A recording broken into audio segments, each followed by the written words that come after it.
Hi hello hello everyone, this is Isha Yadav and ये हमारा होने वाला है रियल नंबर का लेक्चर नंबर 4।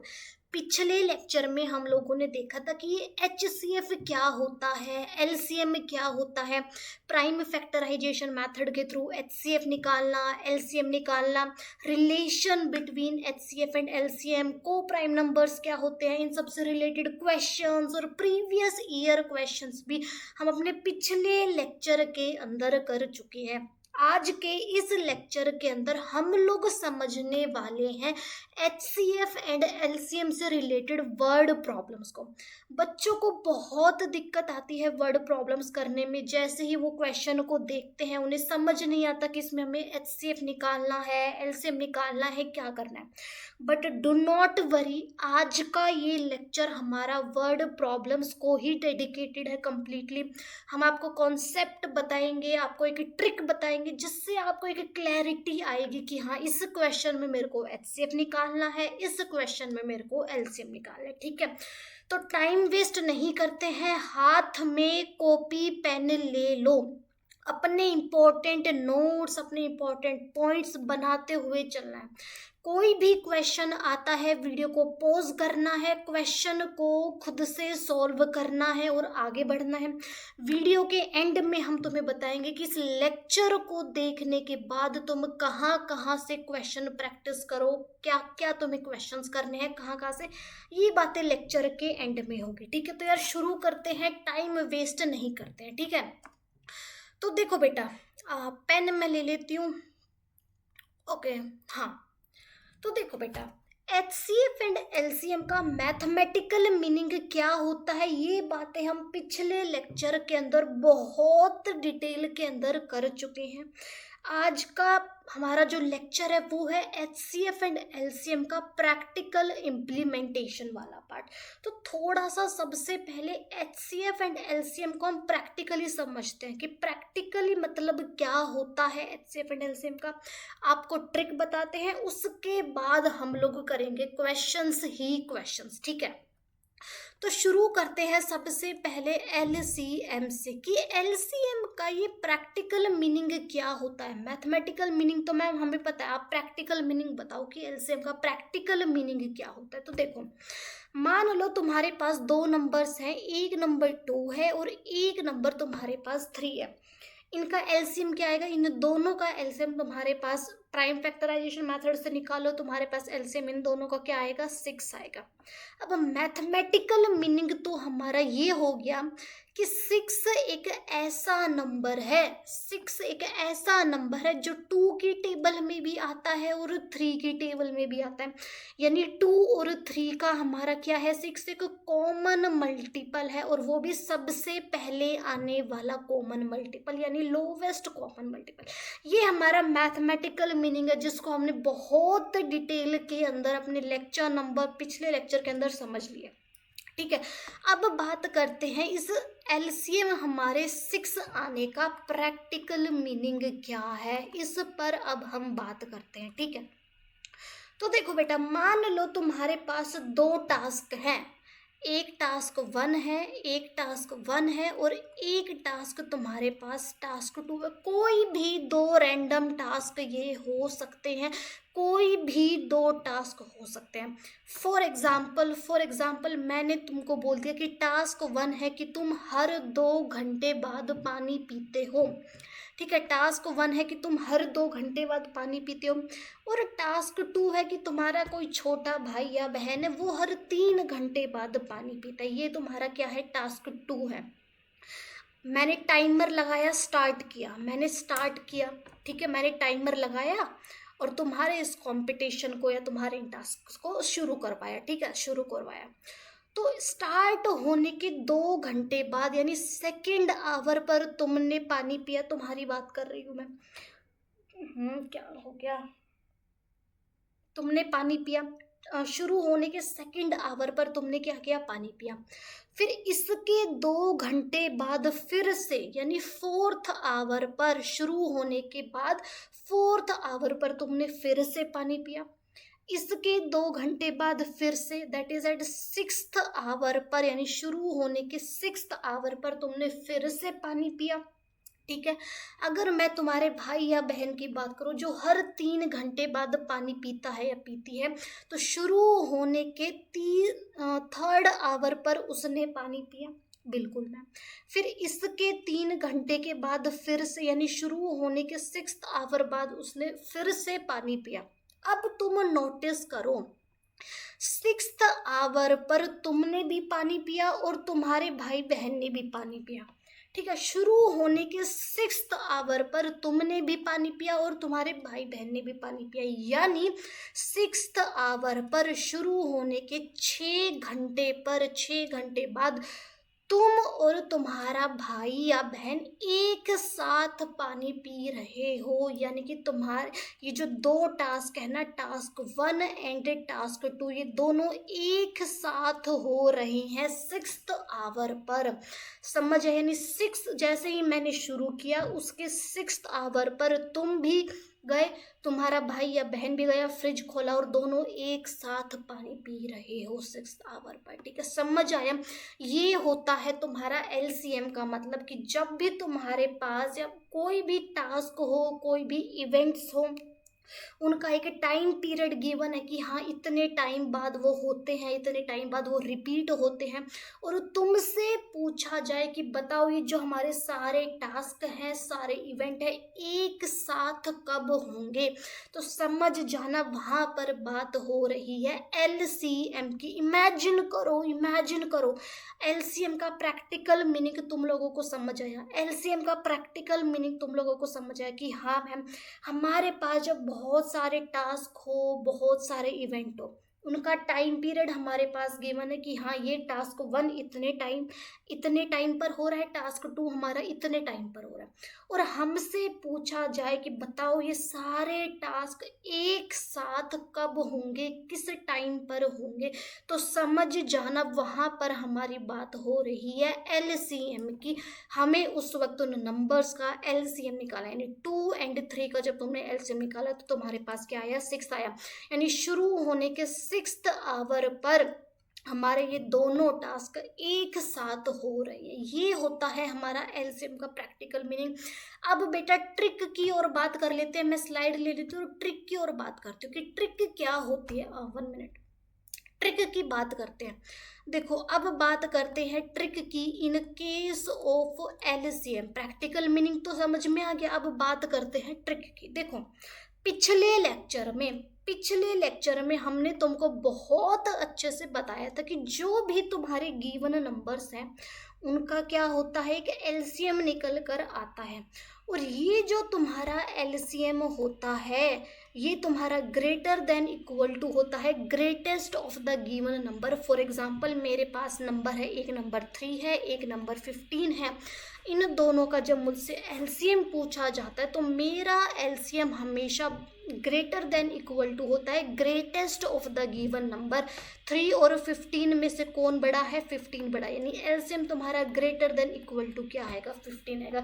ये बात हम बहुत डिटेल के अंदर अपने पिछले लेक्चर के अंदर कर चुके हैं।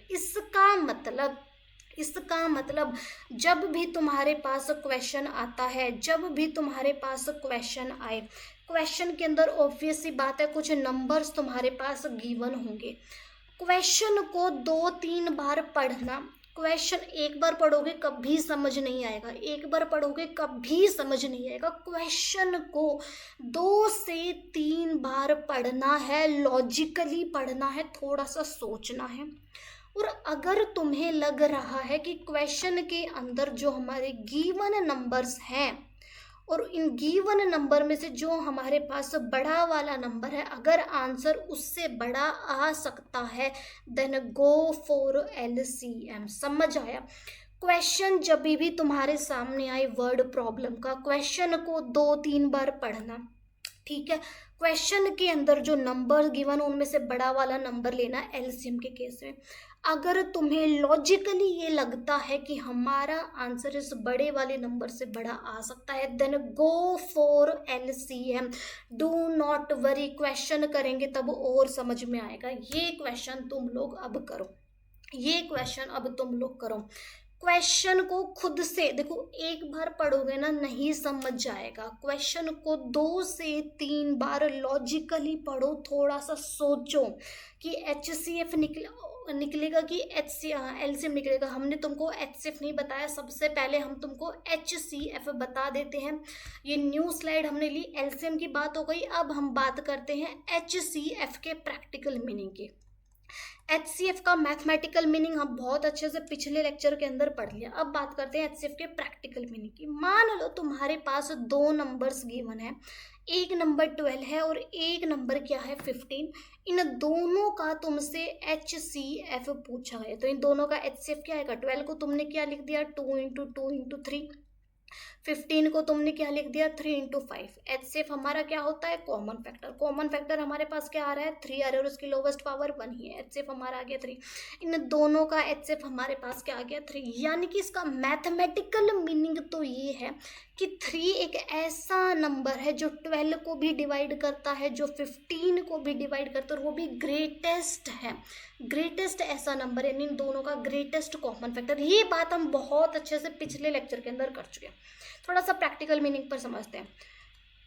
मतलब जो 3 है वो 12 को भी डिवाइड कर रहे हैं, 3 जो है वो 15 को भी कंप्लीटली डिवाइड कर रहा है, इसको भी डिवाइड कर रहे हैं। इसका आंसर तुम्हारे पास क्या आएगा? 4 आएगा। जब डिवाइड करोगे तो क्वेश्चन क्या आएगा? 4।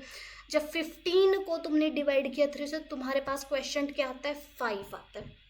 अब इसका मतलब समझते हैं कि इसका क्या मतलब है। इसका मतलब है बेटा कि जो 3 है ना, 3 तुम्हारा 4 टाइम्स 12 के अंदर आता है। मतलब 3 को तुमने 4 बार ऐड किया तो तुम्हारे पास क्या आता है? 12 आता है। ठीक है, यानी 3 जो है वो 12 के अंदर 4 टाइम्स कंटेंट है। इसका मतलब 12 को तुमने 4 इक्वल पार्ट्स के अंदर, इक्वल ग्रुप्स के अंदर डिवाइड कर दिया, और उन ग्रुप का साइज क्या है? 3 है। यानी हर एक ग्रुप के अंदर तुम्हारे पास 3 एंटिटीज हैं। इसका मतलब समझ में आया? 15/3 है, क्वेश्चन 5 आया। इसका मतलब जब मैं 3 को 5 टाइम्स ऐड करूंगी तो मेरे पास क्या आएगा? 15 आएगा। इसका मतलब 3 जो है वो 5 टाइम्स 15 के अंदर कंटेंट है। इसका मतलब ये है कि जो हमारा 15 है, हमने उसको 5 इक्वल पार्ट्स के अंदर, 5 इक्वल ग्रुप्स के अंदर डिवाइड कर दिया।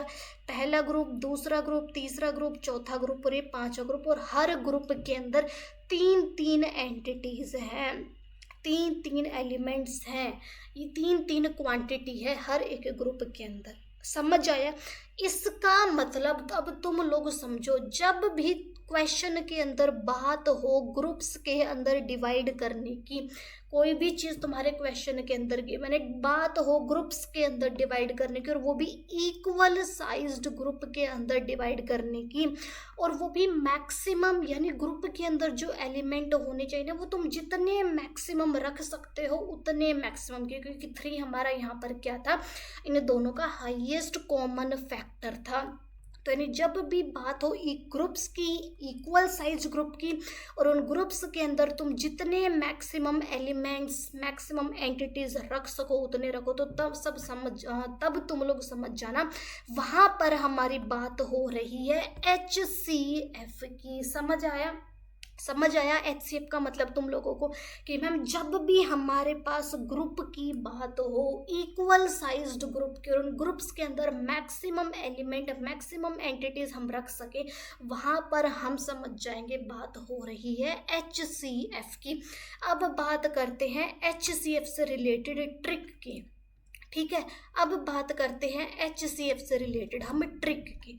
तो देखो बेटा, पिछले लेक्चर में हमने तुमको बताया था कि जो भी हमारे गिवन नंबर्स हैं, जो भी, जैसे मैंने 12 लिया था, 15 लिया था, इनका क्या होगा? एक HCF होगा। तो तुम्हारा HCF less than equal to होता है smallest of the given numbers. यानी क्वेश्चन के अंदर जब भी तुम्हारे पास जो भी नंबर्स गिवन हो, क्वेश्चन को 2-3 बार पढ़ना, लॉजिकली समझना।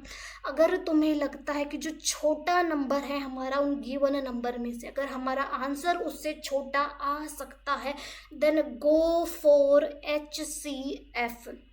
आई बात समझ में? यस मैम आ गई। अब बारी आती है क्वेश्चंस की। अब करो तुम लोगों क्वेश्चन।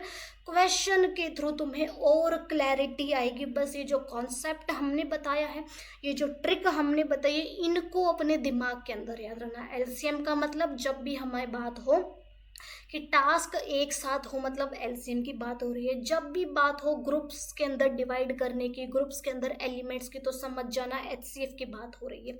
गिवन नंबर से बड़ा आंसर आ रहा है मतलब एलसीएम, गिवन नंबर में से जो छोटा नंबर है उससे छोटा आंसर आ रहा है मतलब हमारा एचसीएफ। ठीक, अब क्वेश्चन पढ़ो। सबसे पहले 2-3 बार तुम्हें क्वेश्चन को पढ़ना है। चलो, there is a circular path around the sports field. Okay, एक सर्कुलर पाथ है, ठीक है। Sonia takes 18 minutes to drive 1 round of the field. यानी सोनिया है तुम्हारे पास, ठीक है, सोनिया है तुम्हारे पास। सोनिया टाइम लेती है 18 मिनट उस सर्कुलर ट्रैक का एक राउंड कंप्लीट करने। यानी ये तुम्हारे पास क्या हो गई, सर्कुलर ट्रैक हो गई, और ये यहाँ का क्या है, स्टार्टिंग पॉइंट है। तो इसने 18 मिनट के अंदर अपना ये एक राउंड कंप्लीट कर लिया। While Ravi takes 12 minute for the same. अब तुम्हारे पास एक रवि है, रवि टाइम लेता है 12 मिनट का। यानी रवि ने, ये स्टार्टिंग पॉइंट है, यहाँ से चला और उसने 12 मिनट के अंदर ही अपना एक राउंड कंप्लीट कर लिया। ठीक है, suppose they both start at the same point. Yes, same point हमने ले लिया। And at the same time, यानी सेम टाइम पे ही दोनों ने भागना शुरू किया था, लेकिन सोनिया ने थोड़ा धीरे कंप्लीट किया, रवि ने थोड़ा जल्दी कंप्लीट कर लिया। ठीक है, and go in the same direction. Yes, after how many minutes will they meet again at the starting point. Okay, तो क्वेश्चन के अंदर अब देखो, सोनिया ने अपना एक चक्कर 18 मिनट के अंदर कंप्लीट किया, तो दूसरा चक्कर कब कंप्लीट करेगी, इसके 18 मिनट बाद। यानी 18 और 18 तुम्हारे पास कितना होता है, 36 मिनट। रवि अपना सेकेंड राउंड कब कंप्लीट करेगा, इसके 12 मिनट बाद, which is eight 24th minute पर ये अपना सेकेंड राउंड कंप्लीट कर लेगा। ऐसे ही आगे दोनों अपना थर्ड राउंड कंप्लीट करेंगे, फोर्थ राउंड कंप्लीट करेंगे, ऐसे में ये राउंड्स कंप्लीट करेंगे। तो तुमसे पूछा गया है कि ये दोनों किस टाइम पर, ये दोनों किस टाइम पर, किस टाइम पर एक साथ इस स्टार्टिंग वाली पोजीशन पर मिलेंगे। यानी एक साथ दोनों अपना राउंड कंप्लीट करेंगे। तुम्हें वो टाइम बताना है। इसका मतलब तुम्हारे पास 2 टास्क थे कि एक में सोनिया राउंड कंप्लीट कर रही थी और एक में तुम्हारा दूसरा टास्क था कि एक में रवि अपना राउंड कंप्लीट कर रहा था, और तुम्हें बताना है कि ये दोनों टास्क साइमल्टेनियसली एक साथ कब कंप्लीट होंगे। इसका मतलब बात हो रही है एलसीएम की। समझ आया, समझ आया। अगर मैं ट्रिक की बात करूं तो तुम्हारे पास एक नंबर था 12, एक नंबर तुम्हारे पास था 18। ठीक है, एलसीएम के केस में हम बात करते हैं बड़े वाले नंबर की। तुम्हारा बड़ा वाला नंबर है 18। तुम्हें चेक करना है कि क्या तुम्हारा आंसर 18 से बड़ा आ सकता है। अब देखो, एक ने अपना राउंड किया 12 मिनट के अंदर कंप्लीट, और एक ने अपना राउंड किया 18 मिनट के अंदर कंप्लीट। तो ऑब्वियस सी बात है, ये लोग जो अपना नेक्स्ट राउंड कंप्लीट करेंगे या फिर नेक्स्ट राउंड एक साथ कंप्लीट करेंगे, तो ऑब्वियस सी बात है 18 मिनट से ज़्यादा पर ही करेंगे। ऑब्वियस सी बात है। तो इसका मतलब हमारा आंसर 18 से बड़ा आ सकता है। मतलब बात हो रही है एलसीएम की। एक बार एचसीएफ की ओर बात कर लेते हैं। छोटे वाले नंबर को देखते हैं। एचसीएफ के केस में ये हमारा कितना है, 12 है। क्या हमारा आंसर 12 से छोटा आ सकता है? अब आंसर 12 से छोटा आने का मतलब है कि क्या सोनिया और रवि एक साथ 12 मिनट से पहले राउंड को कंप्लीट कर सकते हैं? नहीं, क्योंकि सोनिया का तो टाइम पीरियड ही कितना है, 18 मिनट का है, और रवि का 12 मिनट का। तो यानी सोनिया कंप्लीट नहीं कर पाएगी 12 मिनट के अंदर। तो इसका मतलब आंसर हमारा 12 से छोटा तो नहीं हो सकता।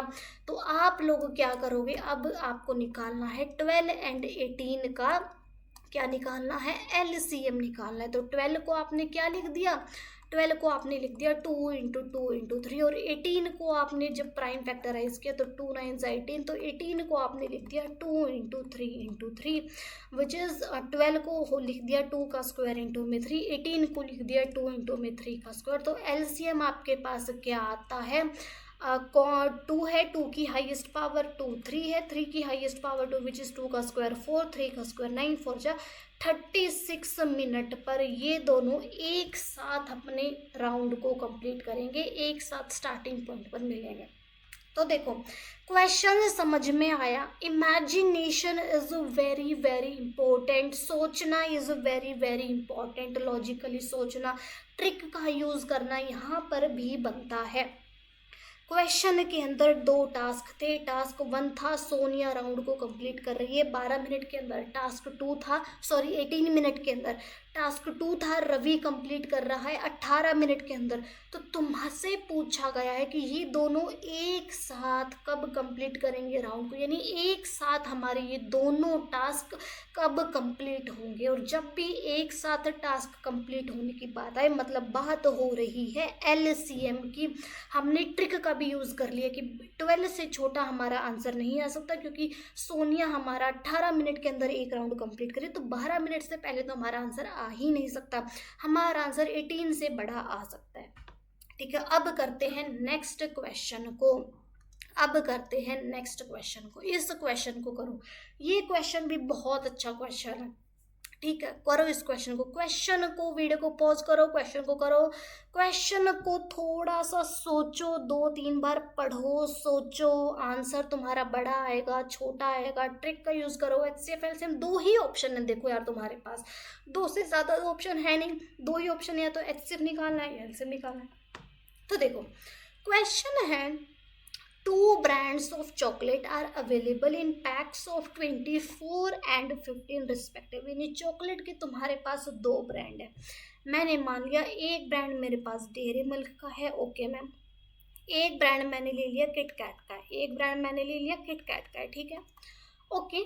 मैंने मान लिया कि जो डेयरी मिल्क है उसका एक पैक के अंदर 24 चॉकलेट है और इसके एक पैक के अंदर 15 चॉकलेट्स है, किटकैट की 15 चॉकलेट है, ठीक है, 15 chocolate, okay. If I need to buy an equal number of both chocolate, तुम्हें जो है चॉकलेट का नंबर, यानी जितनी तुम डेयरी मिल्क की चॉकलेट खरीदोगे उतनी ही तुम किटकैट की चॉकलेट्स खरीदोगे। What is the least number of boxes of each kind I would need to buy, okay. तुम्हें बताना है कि तुम डेयरी मिल्क के कितने बॉक्सेस यानी कितने पैक खरीदोगे और किटकैट के तुम कितने बॉक्सेस यानी कितने पैक खरीदोगे, ये चीज़ तुम्हें बतानी है। अब तुम मेरे को बताओ, सबसे पहले पैक को देखते हैं कि कितने पैक्स हम खरीद सकते हैं।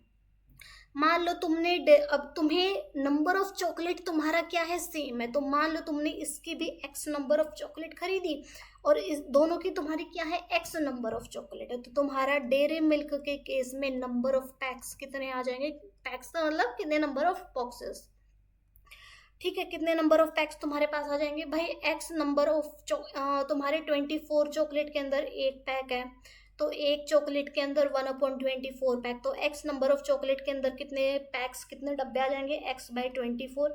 ऐसे ही किटकैट के केस में तुम्हारे पास कितने डब्बे आ जाएंगे, किटकैट के केस में आ जाएंगे x/15 डब्बे।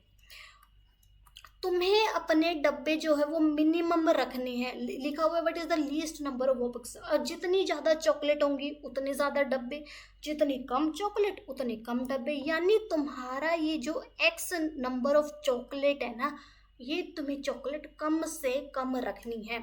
इतनी बात तुम लोगों को समझ में आ गई, इतनी, ये सब क्वेश्चन में गिवन था, हमने कुछ नहीं लिखा, सब कुछ क्वेश्चन में गिवन था।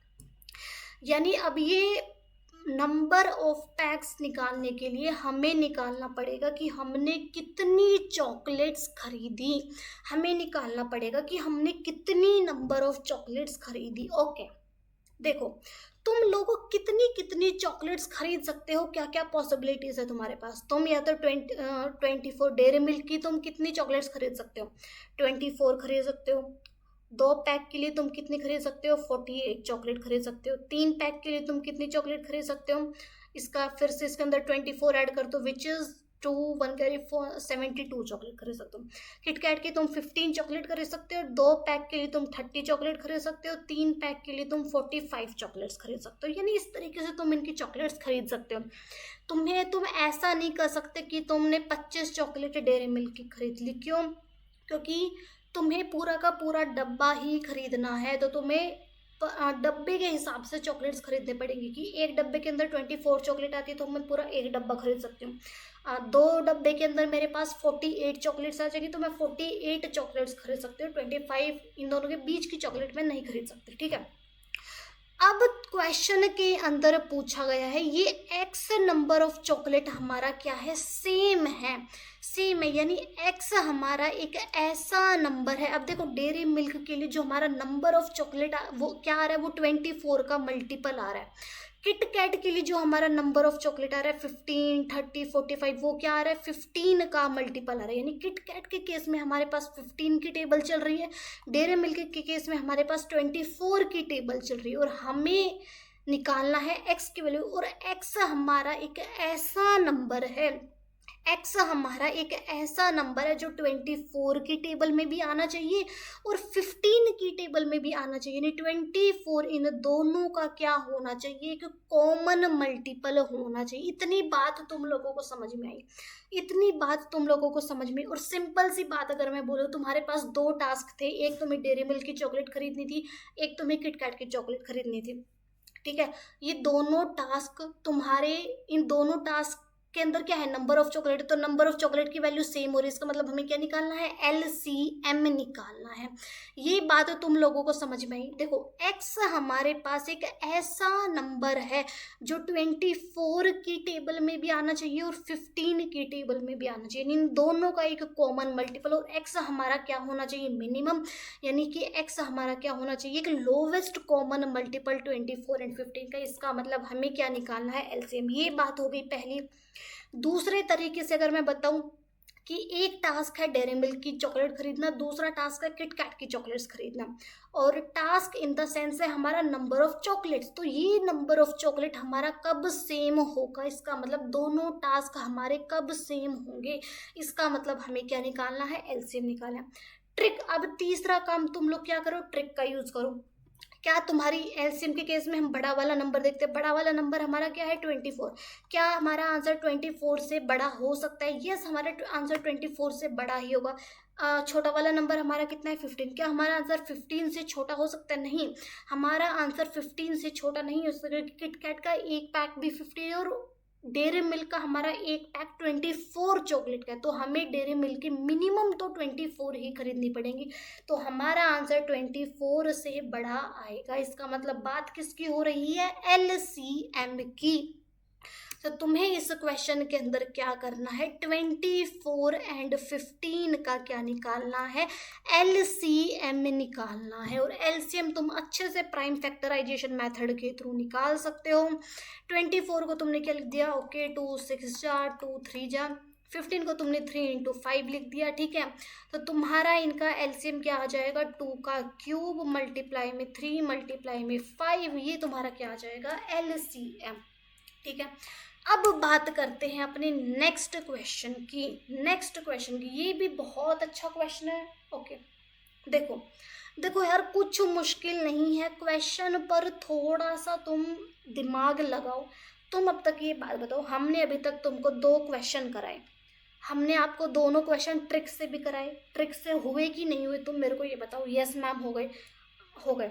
और यार तुम लोग एक बात पर ध्यान देना, ये LCM तो हमारा क्या आया है, नंबर ऑफ चॉकलेट्स आया है, यहाँ से हमारे पास क्या आएंगी, नंबर ऑफ चॉकलेट आएंगे, यानी वो हमारे पास x की वैल्यू आएंगी। आपको निकाल लेते नंबर ऑफ पैक्स। तो डेयरी मिल्क के केस में जो हमने आपको बताया था, डेयरी मिल्क के केस में कितने नंबर ऑफ पैक्स आएंगे, x/24, और किटकैट के केस में कितने नंबर ऑफ बॉक्सेस आएंगे, x/15। तो यहाँ से तुम्हारा फाइनल आंसर निकल कर आएगा, ठीक है, याद रखना, इसको भूलना नहीं है। चलो अब यार हम एक बात, हमने तुमको 2 क्वेश्चन कराए, क्या इन दोनों क्वेश्चन ट्रिक से सोल्व हुए, यस मैम। दोनों क्वेश्चन के अंदर हमने जो तुम्हें HCF और LCM का प्रैक्टिकल मीनिंग बताया था, क्या उसके अलावा हमने क्वेश्चन के अंदर कुछ अप्लाई किया, नहीं मैम, कुछ अलग अप्लाई नहीं किया। तो वही बात हम आपको बताना चाह रहे हैं कि क्वेश्चन के अंदर कुछ भी अलग से अप्लाई नहीं होगा, जो पढ़ा है उसी को ही अप्लाई करना है। बस आप थोड़ा सा सोचो, इस क्वेश्चन को करो, आप इस क्वेश्चन को करो। क्वेश्चन है 3 bell rings and same question, आपके पास 3 बेल है ABC। A का टाइम पीरियड कितना है 6 मिनट, B का टाइम पीरियड कितना है 12 मिनट, C का टाइम पीरियड कितना है 18 मिनट, ओके। तीनों सबसे पहले 6 AM पर ये साथ में बजी थी। तुम्हें बताना है कि अब ये तीनों टास्क हमारे फिर से कब एक साथ कंप्लीट होंगे, यानी तीनों का तुम्हें क्या निकालना है, LCM निकालना है। तीनों का LCM आ जाएगा, मिनट्स के अंदर आ जाएगा। इसको तुमने क्या लिख दिया, 2 × 3 लिख दिया। इसको तुमने क्या लिख दिया, 2 × 2 × 3 लिख दिया। इसको तुमने क्या लिख दिया, 9 × 18 विच इज़ 2 × 3 × 3, तुम इसको लिख सकते हो। एलसीएम तुम्हारे पास क्या आ जाएगा, 2 की हाईएस्ट पावर कितनी है, 2 का स्क्वायर। 3 की हाईएस्ट पावर कितनी है, 3 का स्क्वायर। तो एलसीएम कितना आ गया, 2 का स्क्वायर 4, 3 का स्क्वायर 9, 9 4 36, यानी 6 बजे पहले हमारे ये तीनों घंटियाँ एक साथ बजी थी। अब 6 बजने के 36 मिनट बाद, यानी 6:36 पर हमारी ये तीनों घंटियां ABC एक साथ बजेंगी। ये है यार, ये आंसर है, कुछ मुश्किल नहीं है। बताओ क्या हमने कुछ भी अलग से अप्लाई किया, सच सच बताना। No ma'am. अब ये क्वेश्चन करो यार तुम लोग, ये क्वेश्चन करो। हम पानी पीते तब तक तुम लोग ये क्वेश्चन करो।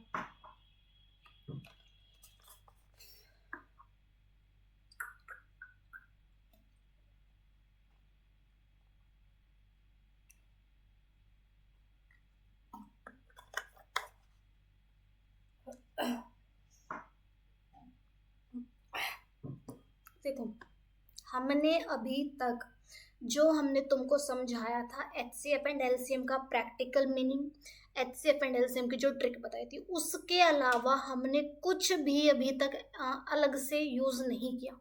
तो तुम्हें भी नहीं करना है, बस उन्हीं चीज़ों को क्वेश्चन के अंदर अप्लाई करना है। क्वेश्चन को 2 से 3 बार पढ़ो पढ़ो पढ़ो, ठीक है। Okay ma'am. एंड देन सोचो, लॉजिकली सोचो कि HCF निकालना है कि LCM निकालना है। आंसर बड़ा आएगा कि आंसर छोटा आएगा। हमारा आंसर ग्रुप्स के अंदर डिवाइड हो रहा है क्वेश्चन के अंदर, कि एक कॉमन टास्क के एक साथ होने की बात हो रही है टास्क के। इस क्वेश्चन को करो। क्वेश्चन हमारे पास है, ए merchant has 120 litres of one kind of oil, यानी एक ऑयल है ए तरीके का, मैंने मान लिया वो कितना है, 120 लीटर है। Okay, another kind of oil हमारे पास कितना है, 180 लीटर का, मैंने उसको बोल दिया कि वो मेरे पास बी टाइप का है। अनदर काइंड ऑफ ऑयल है 240 लीटर का, मैंने बोल दिया एक सी टाइप का ऑयल है, कितना है, 240 लीटर्स है। ठीक है, ये मेरे पास 3 तरीके के ऑयल है। He wants to sell the oil by filling the 3 kinds of oil in tins of equal capacity. What should be the greatest capacity of such a tin? बहुत आसान क्वेश्चन है ना। क्वेश्चन के अंदर ये बोल रहा है कि तुम्हें इस 120 लीटर को भी एक टिन के अंदर, एक कंटेनर के अंदर डालना है, 180 लीटर को भी एक कंटेनर के अंदर डालना है, मतलब काफ़ी सारे कंटेनर्स के अंदर, नॉट वन कंटेनर। ऐसे ही 240 लीटर को भी तुम्हें कंटेनर्स के अंदर डालना है, और ये सारे जो कंटेनर्स हैं इन सब के अंदर सेम अमाउंट ऑफ ऑयल आएगा, यानी इसके अंदर भी एक्स, इसके अंदर भी एक्स, इसके अंदर भी एक्स, इसके अंदर भी एक्स, इसके अंदर भी एक्स, इसके अंदर भी एक्स, सभी के अंदर सेम अमाउंट ऑफ ऑयल हमारा आएगा। ये कंटेनर के नंबर हमारे डिफरेंट हो सकते हैं, ठीक है, बट सभी के अंदर सेम अमाउंट ऑफ ऑयल हमारा आएगा।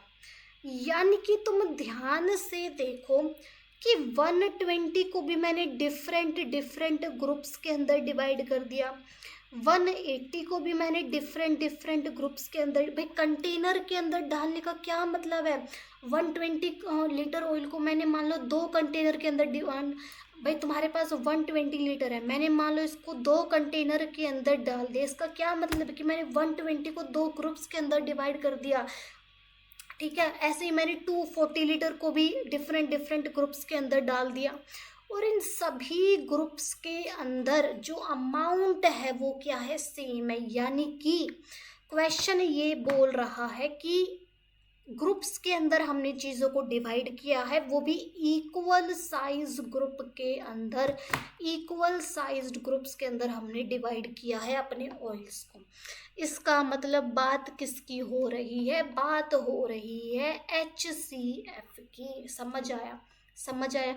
और ये जो हमारा अमाउंट है इक्वल साइज्ड ग्रुप का, मतलब कि ग्रुप के अंदर जो अमाउंट ऑफ ऑयल है वो क्या है, सेम है, और ये जो अमाउंट है वो क्या है, मैक्सिमम है। देखो लिखा हुआ है greatest capacity of such a team. इसका मतलब किसकी बात हो रही है, हमारे HCF की बात। अगर मैं ट्रिक की बात करूं, HCF के केस में हम क्या देखते थे, सबसे छोटा नंबर देखते थे। सबसे छोटा नंबर क्या है, 120। क्या हमारा आंसर 120 से छोटा हो सकता है? यस, हमारा आंसर 120 से छोटा ही तो होगा। देखो, मान लो तुम्हारा आंसर क्या है, 120 से बड़ा है, मान लो 150, यानी तुम्हारे जो ये सभी टिन है, कंटेनर है, इनकी कैपेसिटी कितनी है, 150 लीटर, यानी सभी के अंदर 150 लीटर ऑयल आना चाहिए। लेकिन ठीक है, बी हमारा 150 लीटर एक के अंदर आ जाएगा, बचा कितना, 30 लीटर। लेकिन हमारा आना तो सभी के अंदर इक्वल इक्वल चाहिए ना, सभी के अंदर 150 150। ऐसे ही ए हमारे पास 120, तो ये तो हमारा एक कंटेनर के अंदर ही फिल हो जाएगा, और वो भी 150 पूरा नहीं आएगा, 120 आएगा। लेकिन सभी के अंदर 150 होना चाहिए, तो आंसर हमारा 120 से बड़ा नहीं हो सकता। आंसर हमारा क्या आएगा, 120 से छोटा। फॉर एग्जांपल, सभी टिन्स के अंदर 10 लीटर्स आ गए, same for 120, same for 180, same for 240।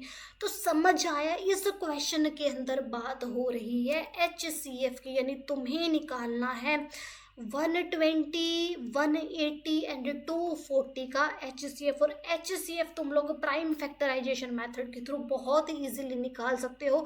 I do not think कि मुझे आपको इसका HCF बताने की ज़रूरत। तो जो भी तुम्हारा इसका HCF आ जाएगा, वो तुम्हारा क्या आ जाएगा, जितने भी तुम्हारे कंटेनर्स हैं उनके अंदर जो तुम्हारा अमाउंट ऑफ ऑयल है, वो दैट इज़ X का वैल्यू तुम्हारे पास आ जाएगा।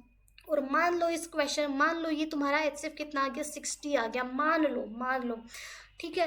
तो तुमसे पूछा जाए कि 120 लीटर्स के कितने कंटेनर्स हैं, 180 लीटर के कितने कंटेनर है, 240 लीटर्स के कितने कंटेनर है। तो इसका मतलब देखो, 60 लीटर के अंदर तुम्हारा एक कंटेनर बन रहा है। भाई ये जो HCF हमारा 60 आया, इसका क्या मतलब है कि एक कंटेनर के अंदर 60 लीटर है, दूसरे कंटेनर के अंदर भी 60 लीटर है, तीसरे कंटेनर के अंदर भी 60, यानी हर कंटेनर के अंदर 60 लीटर हमारा ऑयल है। नंबर ऑफ कंटेनर अगर मैं निकालूँ 120 लीटर्स के, भाई 120 लीटर के तो अलग से ही कंटेनर होंगे ना, दो ऑयल को तुम मिक्स थोड़ी ना करोगे। 120 के अलग कंटेनर होंगे, 180 के अलग कंटेनर होंगे, 240 वाले के अलग कंटेनर होंगे। तो 60 लीटर के अंदर तुम्हारा एक कंटेनर बन रहा है। 1 लीटर के अंदर तुम्हारा कितना कंटेनर बनेगा, 1/60। 120 लीटर के अंदर तुम्हारे कितने नंबर ऑफ कंटेनर आएंगे, मल्टीप्लाई में इसको कर दो 240, विच इज़ 240 डिवाइडेड बाई 60, यानी ये कितना हो गया, 6 4 24, यानी 120 के तुम्हारे 4 कंटेनर्स होंगे, और उन चारों के अंदर 60 लीटर हमारा ऑयल आएगा। सिमिलरली 180 लीटर के नंबर ऑफ कंटेनर कितने आ जाएंगे, 180 डिवाइडेड बाई 60, विच इज़ 3, यानी 180 के 3 कंटेनर आएंगे, और तीनों के अंदर 60 लीटर हमारा क्या होगा, ऑयल होगा। 240 के कितने कंटेनर आएंगे, 240 डिवाइडेड बाई 60, यानी 006, यानी 4 कंटेनर, और चारों के अंदर 60 लीटर हमारा क्या होगा, ऑयल होगा। ये हमारा क्वेश्चन था। कुछ मुश्किल था, कुछ भी मुश्किल नहीं था यार, कुछ भी मुश्किल नहीं था। अब इस क्वेश्चन को तुम लोग करो, इस क्वेश्चन को तुम लोग करो, ठीक है, करो। बहुत अच्छा क्वेश्चन है ये भी। कुछ अलग चीज़ें यूज़ नहीं करनी, कुछ अलग चीज़ें यूज़ नहीं करनी, केवल 2 option HCF and LCM। Group के अंदर डिवाइड होने की बात हो रही है, HCF निकाल दो। टास्क के साइमल्टेनियस होने की बात हो रही है, LCM निकाल दो, ठीक है।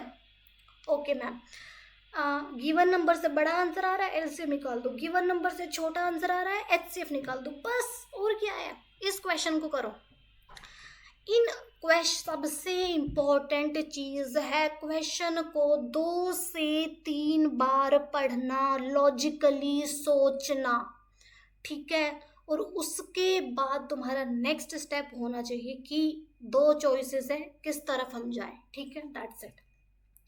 In a teacher's workshop, the number of teachers teaching French, Hindi and English are 48, 80 and 144।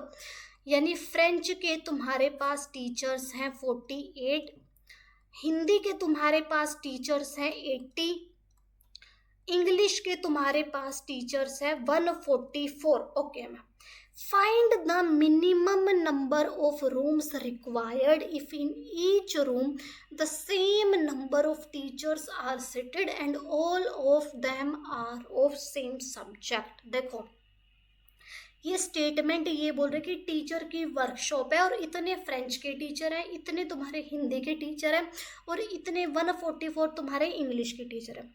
तुम्हें इन टीचर्स को रूम्स के अंदर बैठाना है, तुम्हें इन टीचर्स को क्या करना है, रूम्स के अंदर बैठाना है, ठीक है।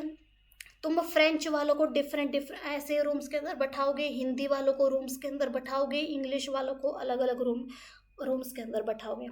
तुम्हारे जो ये रूम्स हैं, इन रूम के अंदर तुम्हारे क्या है, टीचर है, और ये हर रूम के अंदर तुम्हारे सेम नंबर ऑफ टीचर है, यानी इसके अंदर भी एक्स, इसके अंदर भी एक्स, इसके अंदर भी एक्स, इसके अंदर भी एक्स, इसके अंदर भी एक्स, इसके अंदर भी एक्स, इसके अंदर, यानी जितने भी रूम्स हैं सभी के अंदर सेम नंबर ऑफ टीचर्स तुम्हारे बैठे हुए हैं। ठीक है। और ये जैसे एक रूम के अंदर एक ही तरीके की, यानी एक रूम के अंदर केवल फ्रेंच के हैं, यानी ऐसा नहीं है उसको दो के मिक्स के, फ्रेंच और हिंदी के मिक्स तुमने बैठाए हुए, नहीं, एक रूम के अंदर एक ही सब्जेक्ट के और सभी रूम्स के अंदर सेम नंबर ऑफ टीचर्स हमारे पास हैं। तुम्हें निकालना है नंबर ऑफ रूम्स। तो नंबर ऑफ रूम देखो, हमें नहीं पता कि हमारे कितने रूम्स हैं, एक रूम के अंदर कितने टीचर्स हैं, हमें नहीं पता। हमने मान लिया हमारे एक रूम के अंदर एक्स नंबर ऑफ टीचर और सभी रूम के अंदर एक्स नंबर ऑफ टीचर हो जाएंगे।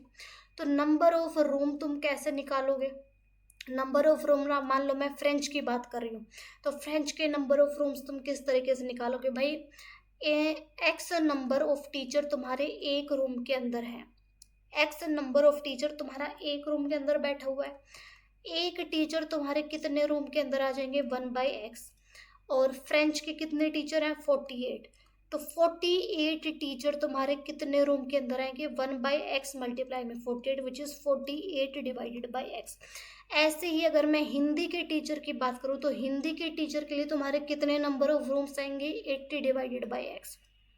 इंग्लिश के लिए तुम्हारे कितने टीचर्स आएंगे? 144 डिवाइडेड बाई x। और क्वेश्चन के अंदर बोला गया कि तुम्हारे क्या होने चाहिए? मिनिमम नंबर ऑफ रूम्स होने चाहिए। ठीक है, मिनिमम नंबर ऑफ रूम्स तुम्हारे होने चाहिए। अब तुम मेरे को एक बात बताओ, रूम का नंबर मिनिमम है, रूम्स का नंबर मिनिमम है, इसका मतलब एक रूम के अंदर मैक्सिमम टीचर्स को तुम लोगों ने बैठाया हुआ है, रूम के अंदर तुमने मैक्सिमम टीचर्स को बैठाया हुआ। अब सुनो, टीचर्स को रूम के अंदर बैठाने का क्या मतलब है कि टीचर्स को तुमने ग्रुप्स के अंदर डिवाइड कर दिया, टीचर को तुमने अलग अलग पार्ट्स के अंदर बैठा दिया, टीचर को भाई तुमने अलग अलग रूम्स के अंदर बैठाया। तो एक रूम एक ग्रुप की बात कर रहा है, दूसरा रूम दूसरे ग्रुप की बात कर रहा है, तीसरा रूम तीसरे ग्रुप की बात कर रहा है, यानी टीचर्स को तुमने ग्रुप्स के अंदर बैठा दिया, ग्रुप्स के अंदर डिवाइड कर दिया। एक रूम हमारा एक ग्रुप की बात कर रहा है, दूसरा रूम दूसरे ग्रुप की बात कर रहा है, तीसरा रूम तीसरे ग्रुप की बात कर रहा है, और हर ग्रुप के अंदर सेम नंबर ऑफ एंटिटीज है, सेम नंबर ऑफ टीचर है, और ये जो नंबर ऑफ टीचर है ये हमारा क्या है? मैक्सिमम है। और यही तो हमने आपको HCF का मतलब बताया था कि जब भी इक्वल साइज्ड ग्रुप के अंदर डिवाइड करने की बात हो और ग्रुप के अंदर मैक्सिमम नंबर ऑफ एलिमेंट्स हो, तब हम क्या निकालते हैं? HCF निकालते हैं। और अगर मैं ट्रिक की बात करूँ तो तुम्हारे पास नंबर है 48, 80 एंड 144। क्या तुम्हारा आंसर 144 से बड़ा हो सकता है? 144 से बड़ा होने का मतलब है कि क्या एक रूम के अंदर 144 से ज़्यादा टीचर हो सकते हैं? नहीं हो सकते, क्योंकि मान लो इस रूम के अंदर आ गए, लेकिन फ्रेंच के तो 48 ही है, मतलब दूसरे रूम के अंदर केवल 48 टीचर्स होंगे, बट हर रूम के अंदर सेम नंबर ऑफ टीचर होने चाहिए। अगर मैं HCF की बात करूँ, क्या तुम्हारा आंसर 48 से छोटा आ सकता है? यस मैम, हमारा आंसर 48 से छोटा आ सकता है, क्योंकि 48 से छोटे का मतलब एक रूम के अंदर उतने टीचर, दूसरे के अंदर भी देयर आर चांसेस कि उतने ही टीचर आ जाए, और हिंदी के लिए भी वो वैलिड है और इंग्लिश के लिए भी वो चीज़ वैलिड है। इसका मतलब हमें क्या निकालना है? HCF निकालना है। समझ आया? समझ आया? तो तुम्हें क्या निकालना है इस क्वेश्चन के अंदर? 48। दूसरा नंबर हमारे पास क्या था? दूसरा नंबर हमारे पास था 80। ओके, दूसरा नंबर हमारे पास था 80। Just 1 second 1 second. ओके, ओहो क्या हो गया? ओके चलो, दूसरा नंबर था तुम्हारे पास 80, तीसरा नंबर था क्या 144। तुम इन तीनों का क्या निकालोगे, HCF निकालोगे। मान लो इनका HCF तुम्हारे पास 12 आ गया, फॉर एग्जाम्पल HCF इनका क्या आ गया, 12 आ गया। 12 आने का मतलब है कि तुम्हारे पास नंबर ऑफ टीचर्स आ गई रूम्स के अंदर, यानी x की वैल्यू तुम्हारे पास क्या आ गई, 12। नंबर ऑफ टीचर आ गया। अब तुम्हें निकालना है नंबर ऑफ रूम। तो फ्रेंच के लिए तुम्हारे पास नंबर ऑफ रूम क्या आया था, 48 divided by x which is 48 divided by 12। Hindi के लिए तुम्हारे पास क्या आया था, 80 divided by x which is 80 divided by 12। तीसरा सब्जेक्ट था इंग्लिश। इंग्लिश के लिए तुम्हारे पास क्या आया था, 144 divided by x which is 144 divided by 12। ये तुम्हारे पास यहाँ से जो भी आंसर आएंगे वो तुम्हारे आ जाएंगे नंबर ऑफ रूम्स। तो क्वेश्चन समझ में आया क्या, क्वेश्चन के अंदर कुछ भी अलग मैंने कराया, वही ट्रिक का इस्तेमाल किया, बड़ा आंसर आएगा छोटा आंसर आएगा। वही ग्रुप्स की बात हो रही थी तो मतलब HCF निकालना है, दैट्स इट। तो कुछ अलग नहीं। ये बहुत अच्छा क्वेश्चन है और इस क्वेश्चन को करो। ये क्वेश्चन बहुत अच्छा क्वेश्चन है और ये हमारी एक प्रैक्टिकल इम्प्लीमेंटेशन, एक रियल लाइफ इम्प्लीमेंटेशन भी है हमारा HCF एंड LCM की। करो, बहुत अच्छा क्वेश्चन है ये, ठीक है, करो करो यार। चलो देखो, a mason has to fit a bathroom with square tiles of largest possible size। देखो बाथरूम है, उसके अंदर क्या लगानी है, स्क्वायर टाइल्स लगानी है। Size of the bathroom given है 10/8, 10 फीट बाई 8 फीट, ओके ठीक है। इसके अंदर तुम्हें स्क्वायर टाइल्स लगानी है, ठीक है। अब तुम मेरे को एक बात बताओ, जब भी आप लोग अपने घर पे, रूम पे जब टाइल्स लगवाते हो तो काफी बार क्या होता है कि जैसे ये आपका क्या है, रूम है, आपने ये टाइल लगवाई, ये टाइल लगवाई, ये टाइल लगवाई, ये टाइल लग, तो आखिरी में आके एक छोटा सा स्पेस बच जाता है। आखिरी में आके एक छोटा सा स्पेस बच जाता है जिस पर पूरी टाइल, आपकी पूरी की कंप्लीट टाइल नहीं लग पाती। उस टाइल का कुछ हिस्सा, यानी आपको उस टाइल को काटना पड़ता है, उसका कुछ पार्ट ही आपका यहाँ पर लग पाता है। जिससे क्या होता है कि वो जब आप अपने रूम, आपके रूम में टाइल लग गई, ये छोटा सा पार्ट भी लग गया, तो वो देखने में ना अच्छा नहीं लगता। आप लोग मन ही मन सोचते हो कि काश यहाँ पर पूरी की पूरी टाइल लग पाते। सोचते हो कि नहीं, देखो बहुत ही नॉर्मल चीज़ है ये, कि काश यहाँ पर पूरी की पूरी टाइल हमारी लग पाती तो ये छोटा सा हिस्सा नहीं बचता, ठीक है। तो यही हमारा क्या है, इसका एक प्रैक्टिकल इम्प्लीमेंटेशन है कि आपको टाइल का एक ऐसा साइज लेना होता है जो कंप्लीटली फिट हो जाए आपके रूम के अंदर। ये आपकी एक पहली प्रॉब्लम होती है। दूसरी प्रॉब्लम ये होती है कि जब आप लोग, आपके पास ऑप्शंस होते हैं कि या तो आप छोटे साइज की टाइल लगवाओ या आप बड़े साइज की टाइल लगवाओ। जब आप छोटे साइज की टाइल लगवाते हो तो देखो, छोटे छोटे साइज की आपने क्या लगवाई, टाइल्स लगवाई, तो क्या होता है, दो टाइलों के बीच में ये क्या बन जाती है कि लाइन सी बन जाती है। तो जब आपके रूम में टाइल लग गई तो आप ऊपर से जब देखते हो तो ये लाइनिंग काफ़ी ज़्यादा दिखती है। इमेजिन करो, इमेजिन करो, तो वो लाइनिंग काफ़ी ज़्यादा दिखती है, जिससे आप लोग सोचते हो कि काश ये जो लाइन्स है ना दो टाइलों के बीच में, इन टाइलों के बीच में जो लाइन्स है, काश ये लाइन कम हो पाती। तो ये लाइन्स कब कम हो पाती, जब आपकी टाइल का साइज बड़ा होता, तब आपकी टाइल के बीच की जो लाइनिंग है वो कम हो पाती। ये आपकी सेकंड प्रॉब्लम होती है। तो इसी से रिलेटेड आपका ये क्वेश्चन है और ये आपका HCF एंड LCM का एक प्रैक्टिकल इम्प्लीमेंटेशन भी है। क्या हो गया, समझ आया कि क्वेश्चन क्या है। आगे बोला गया कि what should be the size in inches of the file required that has to be cut and how many, यानी वही इसी प्रॉब्लम की आपको बताना है कि साइज टाइल्स जो आप लगवाओगे वो किस साइज की होनी चाहिए जिससे दो प्रॉब्लम्स ना आए, एक छोटा स्पेस ना बचे हमारे पास और वो लाइनिंग्स भी कम दिखे। और नंबर ऑफ टाइल, तो सबसे पहले आप साइज निकालो, तो नंबर ऑफ टाइल्स तो आपके पास आ ही जाएगा, उसकी टेंशन नहीं लेनी है। तो देखो बेटा, आपके बाथरूम का साइज है 10/8 फीट, यानी ये 10 फीट है, ये आपके पास 8 फीट है, ठीक है। यस मैम, आप टाइल्स लगवा रहे हो, यानी इस 10, यानी यहाँ पर आपकी टाइल्स आ गई और क्वेश्चन और आपकी टाइल्स पूरी की पूरी आनी चाहिए, छोटा वगैरह स्पेस वगैरह कुछ नहीं बचना चाहिए, ठीक है। तो इसका क्या मतलब है? इसका मतलब है कि देखो इस टाइल का और टाइल आपकी स्क्वायर टाइल्स है। स्क्वायर टाइल्स है मतलब ये जो आपकी लेंथ है टाइल की और जो आपकी ब्रेड्थ है वो क्या होंगी, बराबर होंगी।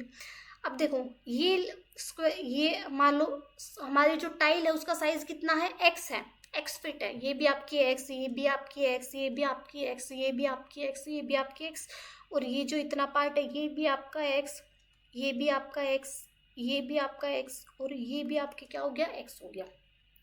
तो ये जो हॉरिजॉन्टल वाले सारे के सारे एक्स हैं हमारे, हॉरिजॉन्टल वाले, ये एक्स, ये एक्स, ये एक्स, ये एक्स, ये एक्स, ये सारे के सारे जब आप इनको ऐड करोगे तो क्या बनाएंगे, 10 फीट बनाएंगे। यानी 10 फीट को आपने इक्वल पार्ट्स के अंदर डिवाइड कर दिया। 10 फीट को आपने इक्वल पार्ट्स के अंदर डिवाइड कर दिया। सेम फॉर 8 फीट, 8 फीट को भी आपने अलग अलग इक्वल साइज्ड ग्रुप्स के अंदर डिवाइड कर दिया। समझ आई ये इस चीज़ की फीलिंग आप लोगों को आई? भाई आप इन सभी टाइलों का जब साइड को ऐड करोगे तो वो आपका इस 10 फीट के बराबर ही आएगा। जब वर्टिकली आप अपनी टाइल के साइज को ऐड करोगे वो आपका 8 फीट के बराबर आएगा। इसका मतलब है कि 10 फीट को भी आपने इक्वल साइज्ड पार्ट्स के अंदर डिवाइड कर दिया और 8 फीट को भी आपने इक्वल साइज्ड पार्ट के अंदर डिवाइड कर दिया। इतनी बात समझ में आई? और वो इक्वल साइज्ड पार्ट यानी इक्वल साइज यानी 10 को भी उतने ही इक्वल के अंदर डिवाइड किया है और 8 को भी उतने ही इक्वल पार्ट के अंदर डिवाइड किया है। ग्रुपिंग की बात हुई, इसका मतलब हमें क्या निकालना है, HCF, क्योंकि हमने अपने 10 को और 8 को इक्वल साइज पार्ट के अंदर डिवाइड किया। और हर ग्रुप की जो हमारी ये साइड है, हर टाइल की हमारी जो साइज है वो क्या होनी चाहिए, मैक्सिमम होनी चाहिए। ये आपको समझ आया? तो आपको 10 और 8 का क्या निकालना है, HCF निकालना है, और वही आपका क्या हो जाएगा, size of tile. In inches की अगर मैं बात करूँ, ये आंसर आपका फिट के अंदर आएगा। 1 फिट आपका होता है 12 इंच के बराबर, 12 इंच के बराबर। तो यहाँ से आपका साइज आ जाएगा इन इंचेस के अंदर। नंबर ऑफ टाइल्स की अगर मैं बात करूँ, जब आपकी 10 देखो एक्स जब आपका साइज था टाइल का तो आपके वहाँ पर क्या थी, एक टाइल थी। भाई एक टाइल का साइज कितना था, एक्स ही तो था। तो एक फिट की साइज का टाइल कितना हो जाएगा, 1/x। और हमारे पास साइज आएगा कितना, HCF मान लो इसका आ गया, कितना आ गया, मान लो इसका साइज 10 और 8 का HCF कितना आएगा, 2 आएगा शायद। इसका HCF निकाल के देखो, 2 का क्यूब 2 2 2, यस। 8 को आपने लिख दिया 2 इंटू 2 इंटू 2, 10 को आपने क्या लिख दिया 2 इंटू 5। तो यस इनका HCF कितना आ गया, 5 आ गया। तो 2 फिट की टाइल का 2 फिट की जो टाइल है उसके अंदर कितना, यार मैं क्या बोल रही हूँ, जैसे 1 मिनट।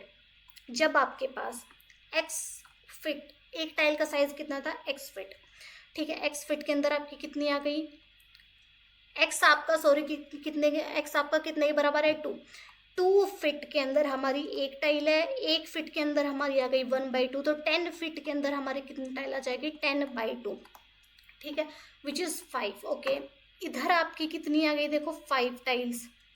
इधर आपकी कितनी आ जाएंगी, देखो मैं इसको नेक्स्ट स्लाइड पे कराती हूँ, ठीक है, नेक्स्ट स्लाइड पे कराती हूँ, do not worry, next slide पे कराती हूँ।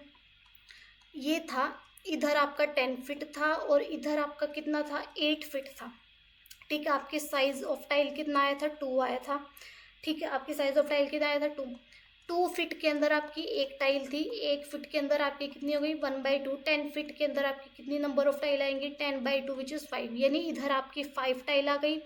8 फिट के लिए अगर मैं बात करूँ, 8 फिट के लिए आपकी आ जाएंगी 8/2 विच इज़ 4 टाइल। यानी वर्टिकली आपकी 4 टाइल्स आएंगी। एक टाइल आपकी ये हो गई, 3 और लगेंगी, 1 2 और 3, ठीक है। यानी कि ये आपकी 5 टाइल, अब इधर 5 और आएंगी, ठीक है, इधर 5 और आएंगी और ऊपर भी 5। तो टोटल आपके पास कितनी हो गई, 5 ये 4 ये 5 5 5 5, 5 को 4 टाइम्स ऐड करो, 5 10 15 20, कितनी आएंगी, 20 नंबर ऑफ टाइल्स आपके पास, ठीक है। तो क्वेश्चन समझ में आया? देखो लास्ट के अंदर आते आते एनर्जी थोड़ा डाउन हो जाती है, तो उसको माइंड मत करना। बाकी क्वेश्चन के अंदर कुछ भी अलग नहीं था, कुछ भी अलग नहीं था। क्वेश्चन बहुत सारे अलग अलग तरीके के बन सकते हैं, आपको कुछ नहीं करना, थोड़ा सा सोचना है। ठीक, इस क्वेश्चन को अगर मैं ट्रिक से बताऊं, 10 था 8 था, साइज की बात हो रही है, क्या आपका आंसर 10 से, एलसीएम की अगर मैं बात करूँ, क्या आपका आंसर 10 से बड़ा आ सकता है? क्या 10 फीट से बड़ी टाइल आपकी होगी? नहीं। 10 फीट से बड़ी टाइल आप कैसे लगाओगे? क्या आपका आंसर 8 से छोटा है? ऑब्वियस सी बात है, रूम के साइज से छोटा ही तो हमारा क्या आएगा, टाइल का साइज आएगा। तो यस, इसका मतलब हमें इस क्वेश्चन के अंदर क्या निकालना था, HCF निकालना था। तो देखो बेटा, क्वेश्चन अलग अलग टाइप के आ सकते हैं, आपको क्वेश्चन को 2 से 3 बार पढ़ना है। ठीक है, और जो कॉन्सेप्ट हमने बताया कि अगर ग्रुप्स की बात हो तो HCF, एक साथ काम के होने की बात हो मतलब LCM, गिवन नंबर से बड़ा नंबर है तो LCM, गिवन नंबर से छोटा आंसर अगर हमारे पास है मतलब HCF की बात हो रही है। ठीक है, अभी आप लोगों को क्या करना है कि जो भी आपने अपने नोट्स बनाए लेक्चर के अंदर पढ़ा, जब भी सेल्फ स्टडी करने आप बैठो, सबसे पहले 10 से 15 मिनट लेक्चर को, नोट्स को रिवाइज कर लेना। दूसरा काम है तुम्हारा NCERT and PYQs, very very mandatory. NCERT and PYQs खुद का दिमाग लगा के, खुद की बुद्धि से तुम्हें सॉल्व करने हैं अपने NCERT and previous year question खुद से। तीसरा काम, अब वो बच्चे जिनको एक्स्ट्रा क्वेश्चंस करने हैं वो RD शर्मा की बुक को फॉलो कर सकते हैं।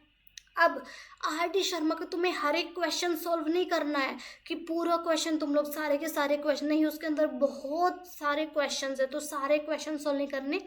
एक टॉपिक से रिलेटेड अगर तुम 5 क्वेश्चन भी सॉल्व कर रहे हो RD शर्मा के अलग से, वो बच्चे जिनको करना है कुछ एक्स्ट्रा क्वेश्चन, तो 5 क्वेश्चन भी अगर तुम लोग एक टॉपिक से कर रहे हो, बिलीव मी आप लोग बहुत अच्छा करो। एंड बिलीव मी यार, आप लोगों को मिनिमम सोर्सेज रखने हैं, बहुत सारे सोर्सेज को फॉलो नहीं कर रहा है, मिनिमम सोर्सेज, लेकिन रिवीजन आपको बार बार करना है। तुम्हारा एक चैप्टर कंप्लीट हुआ तो अब उस चैप्टर को भूल नहीं जाना है, तुम्हें रिवीजन करना है टाइम टू टाइम अपने उस चैप्टर का कि हाँ मुझे अगले हफ्ते इस चैप्टर का रिवीजन करना है। ठीक है, सो यस दैट्स इट। अब हम आपसे मिलते हैं नेक्स्ट लेक्चर में। नेक्स्ट लेक्चर में हम लोग पढ़ेंगे इररेशनल नंबर्स को प्रूव करना, दैट्स इट। तो ठीक है यार, बाय बाय, नेक्स्ट लेक्चर में हम आपसे मिलते हैं। आज एनर्जी थोड़ा सा क्या थी, डाउन थी। ठीक है, सो माइंड मत करना।